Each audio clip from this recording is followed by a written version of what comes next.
Welcome to Create More Intimacy, a podcast for men. I'm Elisa Stoddard, and I help successful men stop chasing sex and start building real connection so they finally feel close, connected, and wanted again. Fixing doesn't create intimacy. If anything, it's often the thing replacing it.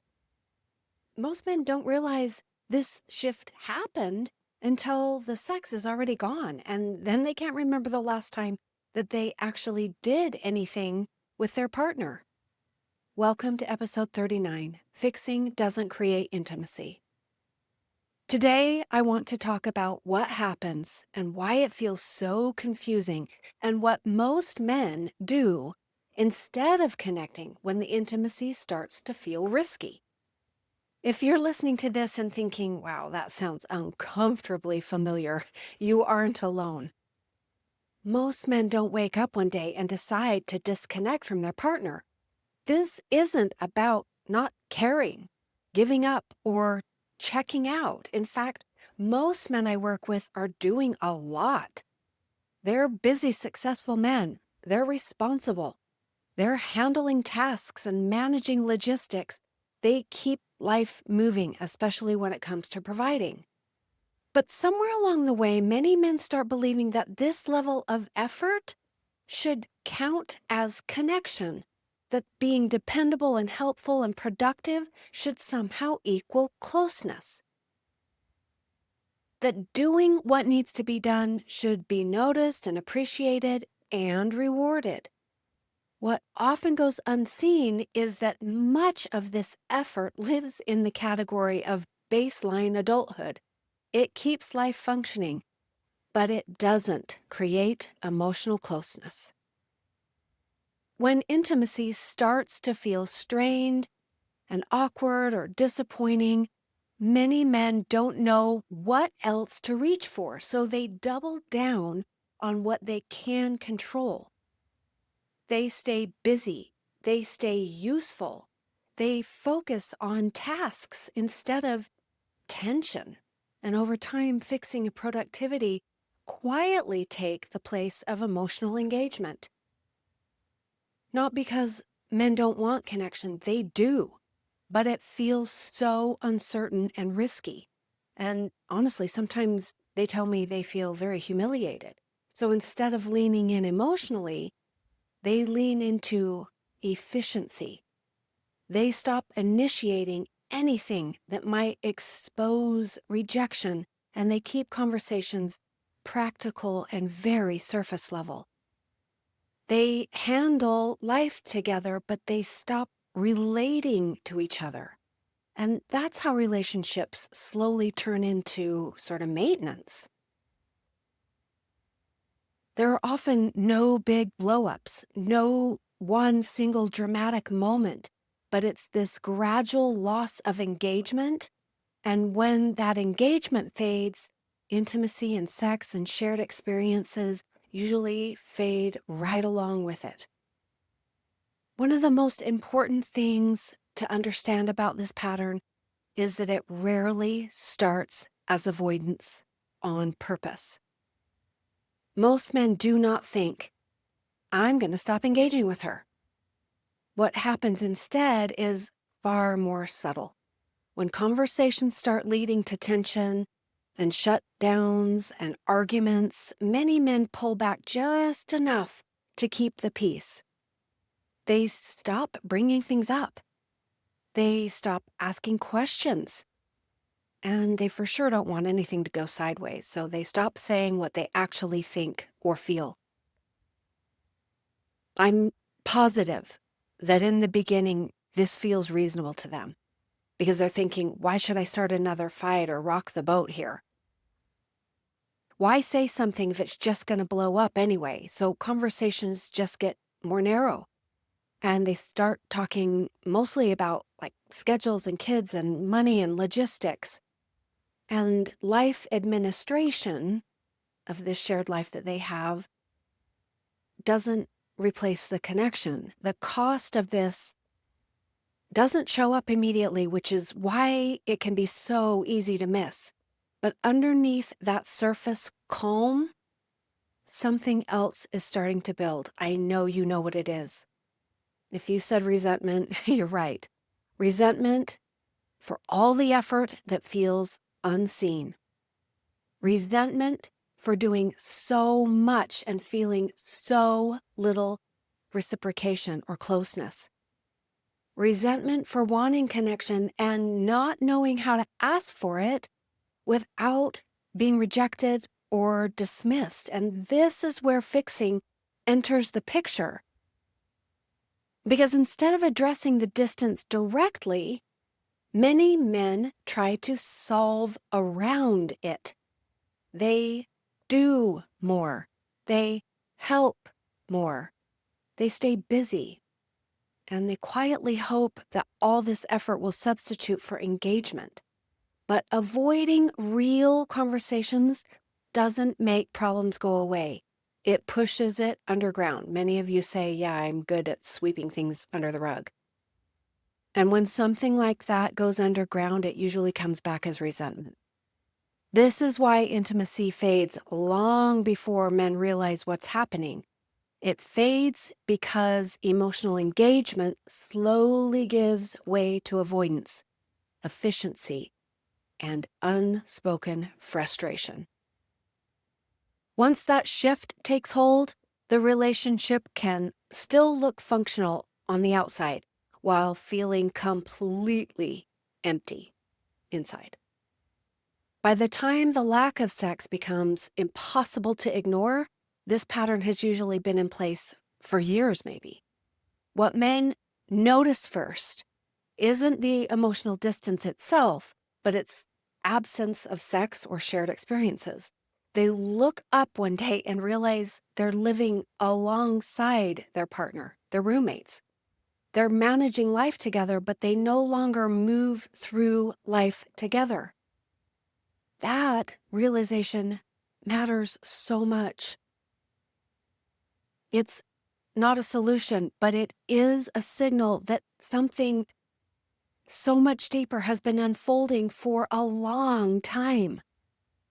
This is usually the point where men say, we don't really do anything together anymore. We are really living like roommates. And they sometimes say it way too casually, like it's just an observation that they noticed and not something that has actually been building quietly for years. And often their wives have been begging for changes for years, but they haven't heard it. But I want you to know that it can be and feel like progress just to name it. What matters here isn't the activity itself. It's what the absence of shared time points to. Couples don't stop doing things together because life gets busy.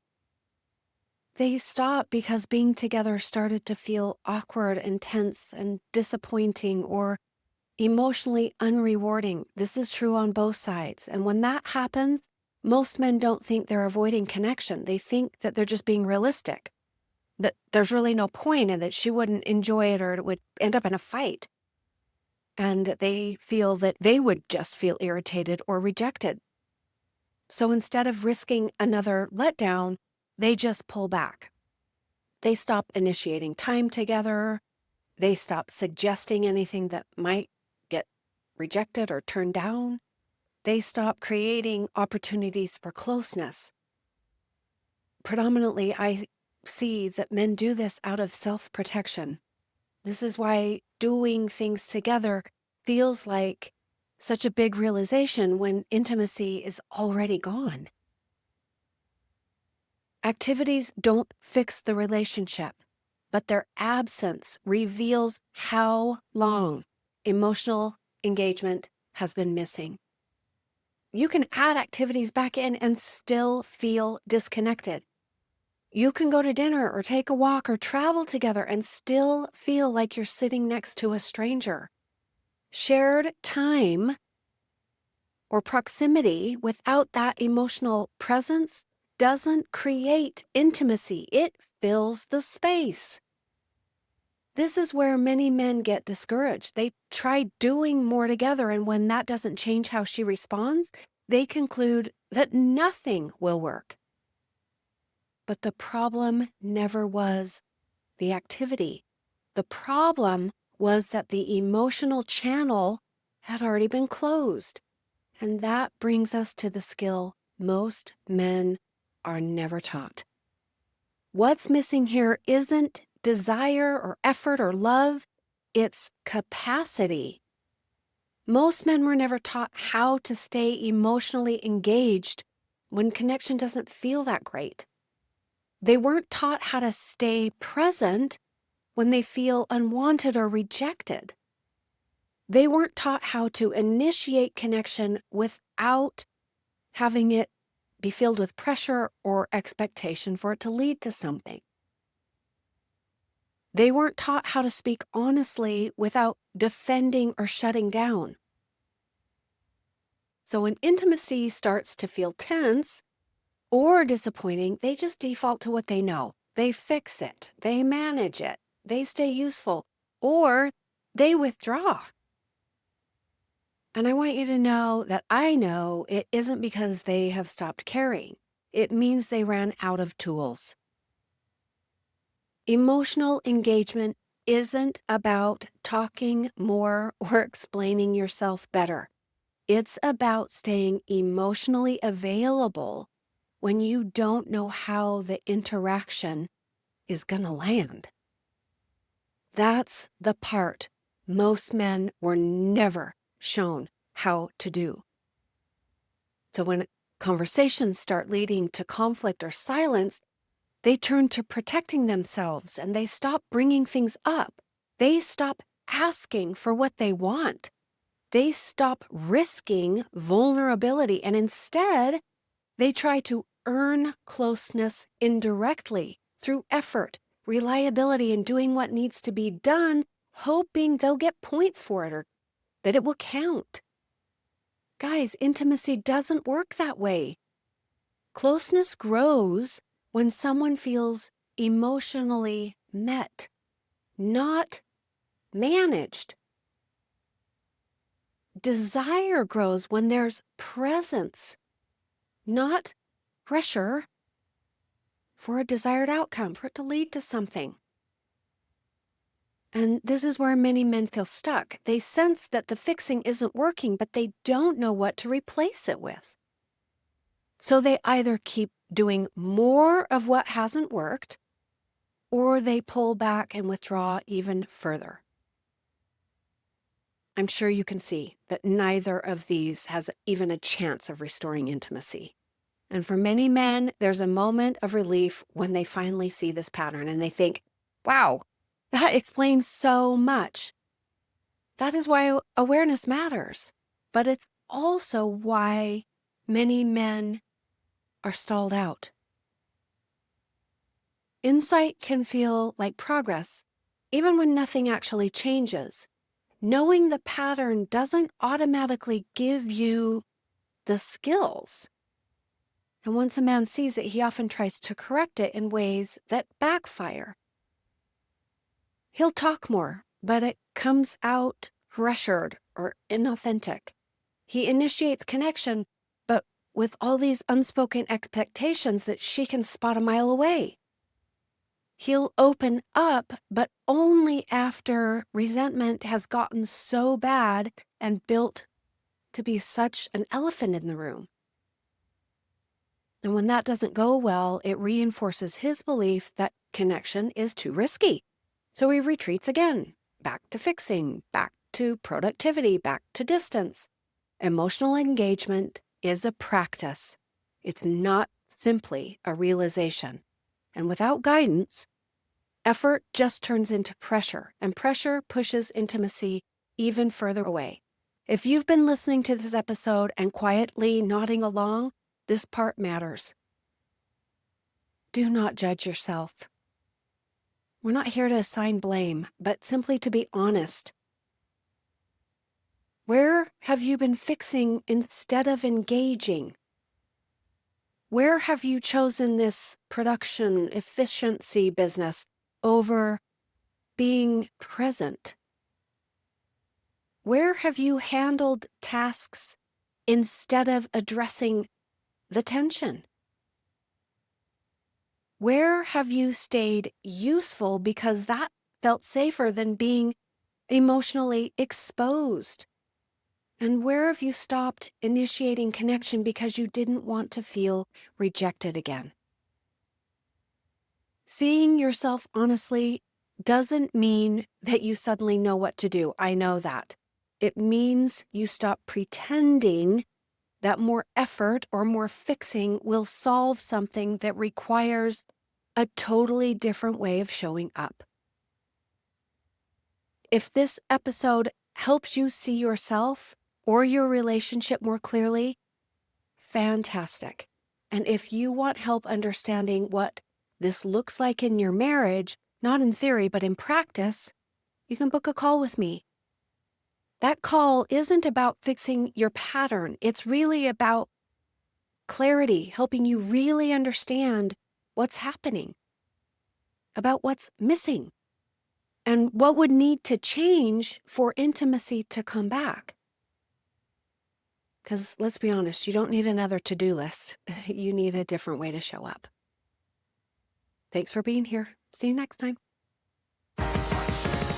Thanks for being here. If something in this episode hit home, don't forget to subscribe and leave a review. It helps more men find the support they need. And if you are ready to get help or take the next step, you'll find the link to book a free call in the show notes. I'll see you next time.